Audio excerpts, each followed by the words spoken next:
Papaano na bankrupt ang GoPro? Alam mo ba na ang kumpanya ng GoPro na nag-trending noon ay worth $11 billion? Pero ngayon, 2% na lang ang natira sa kanila. Paano nga ba sila sinira ng sarili nilang success? Pag-usapan natin. This is Nick Woodman. Siya ang founder ng GoPro. Galing siya sa dalawang palpak na negosyo. At dahil sa mga palpak na negosyo niya, nag-surfing trip siya sa Australia ng 5 buwan. Para na rin makapag-isip-isip. At habang nagsisurfing siya, doon niya naisip na gumawa ng camera na waterproof. Sinubukan niyang gumawa nito at nakita niya agad ang potential ng market. Fast forward 2004, may Japanese distributor na umorder agad sa kanya ng 100 units. At doon na nagsimula ang paglago ng GoPro. Years after, by 2014, $11 billion na ang valuation nila. Lahat gusto na ng action camera. That time, ang YouTube flooded na rin ng mga action cam stunts. Pero dito na rin sila nag-umpisang madapa.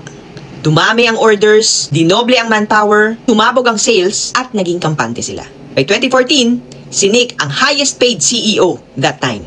Imagine 285 million sa loob ng isang taon. At dahil sa confidence na dala nito, kung ano-ano ngayong side project ang sinubukan ni Nick. Una, ang GoPro Entertainment. Sabi nila magpo-produce sila ng mga viral content.